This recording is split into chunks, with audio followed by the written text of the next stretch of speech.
Hi friends, మీ స్రవంతిని. Welcome back to my channel Sravanthi Narla cooking recipes.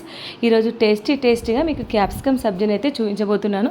మనం ఎప్పుడు రొటీన్గా చేసే విధంగా కాకుండా ఈ విధంగా ఒక్కసారి సబ్జీని ట్రై చేయండి. పుల్కా, పూరి, రోటీ, రైస్లోకి దేంట్లోకైనా సూపర్గా ఉంటుంది.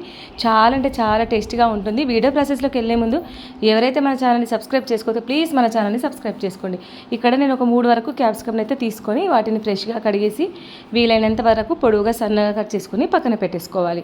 ఇప్పుడు స్టవ్ ఆన్ చేసి నాన్ స్టిక్ కడాయిలో ఒక 1/2 కప్పు వరకు అయితే ఆయిల్ వేసేసుకోవాలి. ఇలా ఆయిల్ హీట్ అయిన తర్వాత మనం పొడవుగా కట్ చేసిన క్యాప్సికమ్ని ఇందులో వేసేసుకోవాలి. ఇలా వేసేసుకున్న తర్వాత ఇప్పుడు మనం చక్కగా మంచిగా కలుపుకోవాలి. మంటని లో ఫ్లేమ్లో, హై ఫ్లేమ్లో అడ్జస్ట్ చేసుకుంటూ ఈ క్యాప్సికమ్ మరీ ఎక్కువగా కుక్ కాకుండా ఒక 50% ఆయిల్లో ఫ్రై అయితే సరిపోతుంది.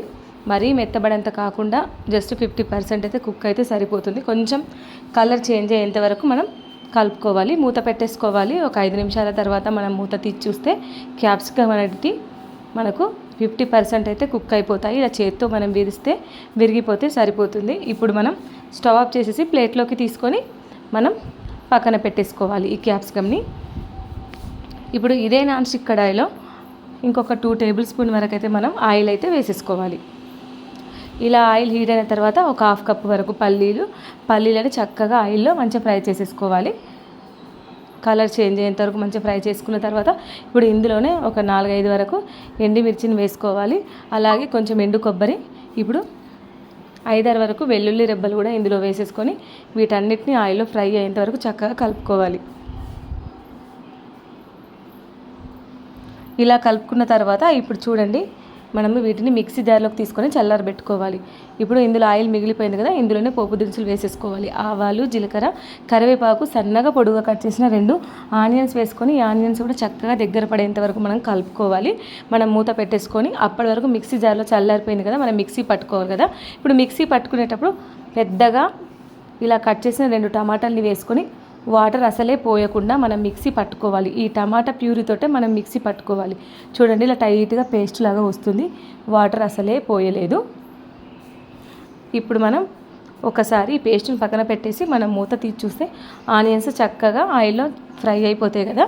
ఇప్పుడు మనం పట్టుకున్న పేస్ట్ని మొత్తం ఇందులో వేసేసుకోవాలి. ఇలా పేస్ట్ మొత్తం వేసేసుకున్న తర్వాత ఈ పేస్ట్ మొత్తం చక్కగా కలుపుకోవాలి. మనం ఈ పేస్ట్లో నుండి కొంచెం ఆయిల్ బయటికి రిలీజ్ కావాలి, కొంచెం దగ్గర పడాలి, కొంచెం కలర్ చేంజ్ అవ్వాలి. అప్పటి వరకు మనం చక్కగా కలుపుకోవాలి. చూడండి, ఇలా ముద్దలాగా దగ్గరకు వచ్చేసింది కదా.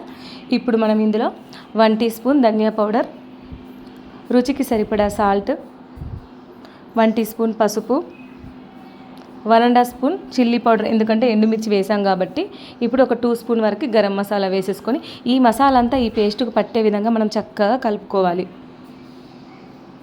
ఇప్పుడు ఇలా కలుపుకున్న తర్వాత చూడండి, మొత్తం ముద్దలాగా వచ్చేసింది కదా. ఇప్పుడు మనం ఇందులో ఒక 1 గ్లాస్ వరకు మనం మిక్సీలో పోసేసి ఆ మిక్సీలో వాటర్ ఇందులో పోసేసుకోవాలి.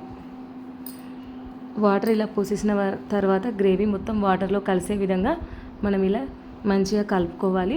ఇప్పుడు ఈ గ్రేవీ మొత్తం ఆయిల్ బయటికి మొత్తం సపరేట్ అయ్యేంత వరకు మనం మంటను లో ఫ్లేమ్లో పెట్టేసి కలుపుకోవాలి. ఇలా కొంచెం ఆయిల్ బయటికి రిలీజ్ అయిన తర్వాత ఒక 1/2 కప్పు వరకు ఫ్రెష్ది పెరుగు తీసుకొని పెరుగుని ఇందులో వేసేసుకోవాలి. పెరుగు కూడా పూర్తిగా ఈ గ్రేవీలో కలిసే విధంగా మనం చక్కగా కలుపుకోవాలి. ఇలా కలుపుకున్న తర్వాత ఇప్పుడు మనం ఇంతకుముందు ఫ్రై చేసుకున్న క్యాప్సికమ్ ముక్కలు అయితే ఇందులో వేసేసుకోవాలి. ఈ క్యాప్సికమ్ ముక్కలకి గ్రేవీ మసాలా అంతా పట్టే విధంగా క్యాప్సికమ్ ముక్కలు అయితే చక్కగా మనం మంచిగా కలుపుకోవాలి. ఇప్పుడు ఇలా కలుపుకున్న తర్వాత మీరు కొంచెం నోట్లో వేసి చూసుకోండి, ఇంకేమైనా పడుతుంది అనిపిస్తే వేసేసుకొని ఇప్పుడు మనం మూత పెట్టేసుకోవాలి ఒక 10 నిమిషాల వరకు. 10 నిమిషాల తర్వాత తిరిగి చూస్తే మనకి ఎంతో టేస్టీగా క్యాప్సికమ్ సబ్జీ అయితే రెడీ. చూడండి, ఆయిల్ అనేది బయటికి రిలీజ్ అయిపోయింది, చక్కగా గ్రేవీ అంతా మంచిగా ఉడికిపోయింది, క్యాప్సికమ్ కూడా చక్కగా ఉడికిపోయింది కదా. స్టవ్ ఆఫ్ చేసేసి వేడిగా పూరి, చపాతీ, పుల్కా, రైస్లోకి దేంట్లోకైనా సూపర్గా ఉంటుంది ఈ క్యాప్సికమ్ సబ్జీ. మీరు తప్పకుండా ఒక్కసారైనా ట్రై చేయండి. చాలా అంటే చాలా బాగుంటుంది, చాలా త్వరగా కూడా అయిపోతుంది. ఈ వీడియో కనుక నచ్చినట్టయితే లైక్ చేయండి, షేర్ చేయండి. మీరు చేసిన తర్వాత మీకు ఎలా అనిపించిందో, ఎలా వచ్చిందో కామెంట్ చేయండి. ఎవరైతే మన ఛానల్ని సబ్స్క్రైబ్ చేసుకోకపోతే ప్లీజ్ మన ఛానల్ని సబ్స్క్రైబ్ చేసుకోండి. అలాగే ఈ వీడియోని మీ ఫ్రెండ్స్కి, మీ ఫ్యామిలీ మెంబర్స్కి, రిలేటివ్స్కి ఈ వీడియోని తప్పకుండా షేర్ చేయండి. బెల్ ఐకాన్ని మాత్రం ఆన్లో ఉంచండి, ఉందా లేదా కూడా చెక్ చేసుకోండి, ఎందుకంటే నేను పెట్టే ప్రతి వీడియో మీకు నోటిఫికేషన్ రూపంలో వస్తుంది. Thank you for watching. Bye.